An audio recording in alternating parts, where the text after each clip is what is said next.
जय हिंद।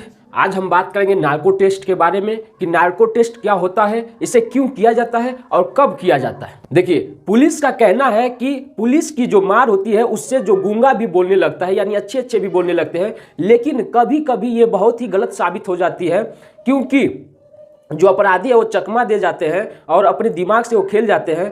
तो ऐसे सिचुएशन में जो पुलिस विभाग है या अन्य जो एजेंसियां हैं उस सिचुएशन को हैंडल करने के लिए नार्को टेस्ट का सहारा लेती हैं। अब समझते हैं कि नार्को टेस्ट क्या होता है। देखिए, किसी भी अपराधी या आरोपी को उससे सच उगलवाने के लिए नार्को टेस्ट का उस पर इस्तेमाल किया जाता है। देखिए, जब नार्को टेस्ट आरोपी पे इस्तेमाल हो रहा होता है तो उस वक्त कुछ अधिकारियों का होना बहुत जरूरी होता है, जैसे जो फॉरेंसिक एक्सपर्ट होते हैं उनका भी होना बहुत जरूरी होता है। जांच अधिकारी जो जांच करता है, जैसे सीबीआई, पुलिस या कोई भी जो जांच कर रहा था, उसका भी होना बहुत जरूरी होता है। डॉक्टर तो होना ही होना है। और चौथा, जो साइकोलॉजी एक्सपर्ट होते हैं, जो मनोवैज्ञानिक होते हैं, जो उस व्यक्ति का अवस्था को समझ सके, उनका भी होना बहुत जरूरी होता है। ऐसी अवस्था में उस आरोपी को कुछ ऐसी दवाएं दी जाती है जिससे उसका सचेत दिमाग बिल्कुल सुस्त अवस्था में चला जाता है। अब समझते हैं कि नार्को टेस्ट कैसे किया जाता है। देखिए, जब भी नार्को टेस्ट किसी अपराधी पे या आरोपी पे करते हैं तो उनको सबसे पहले ट्रूथ ड्रग नाम की एक ऐसी दवा जो सोडियम पेंटोथल कहलाती है, ये दवा इंजेक्शन के द्वारा उसके नसों में दी जाती है। और जब ये उसके नसों में जाती है तो उसका जो आरोपी होता है उसका पूरी तरह से जो सचेत दिमाग होता है वो पूरी तरह से सुस्त अवस्था में चला जाता है, या ऐसे कह लीजिए कि वो उस व्यक्ति को न होश में रहता है और न ही पूरी तरह से वो बेहोश में रहता है, बिल्कुल सुस्त अवस्था में रहता है। जैसे हमारे यूपी बिहार में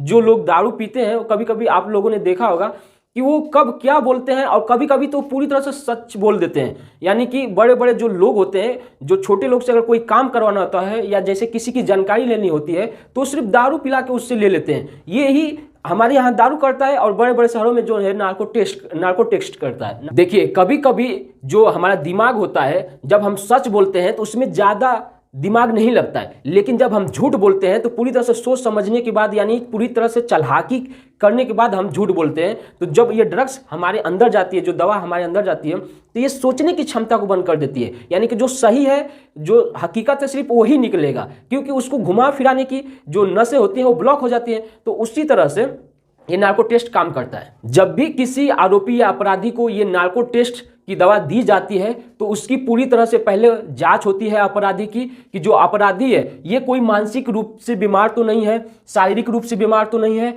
या फिर उसकी जो उम्र है वो ज़्यादा अधिक तो नहीं है। ठीक है, तो इन सबको बहुत पूरी तरह से ध्यान लगा के ही उसका टेस्ट किया जाता है। नहीं तो क्या होता है कभी कभी कि ज़्यादा डोज देने के बाद या फिर व्यक्ति में कोई भी बड़ी बीमारी होने के बाद वो व्यक्ति कोमा में भी चला जाता है, या कभी कभी तो ऐसा होता है कि वो उसकी मृत्यु भी हो जाती है। देखिए, 26/11 में जो अजमल कसाब को पकड़ा गया था उसको भी नार्को टेस्ट किया गया था, ये उगलवाने के लिए कि आखिर सच्चाई क्या है, वो सब पता है। ठीक है, फिर जो श्रद्धा मर्डर केस है जिसमें आफ्ताब को पकड़ा गया, उसको भी नार्को टेस्ट का ही उपयोग किया गया, कि जो उसने पार्ट्स छुपाए हैं श्रद्धा के, वो कहाँ कहाँ हैं और किस किस तरह से उसने ये जुर्म को अंजाम दिया था। तो आई होप आप इसे समझे होंगे नार्को टेस्ट क्या होता है। वीडियो ज़्यादा लंबी ना हो इसीलिए हम थोड़ा शॉर्ट में बताते हैं। तो आई होप आप समझे होंगे। मिलते हैं नेक्स्ट वीडियो में। जय हिंद।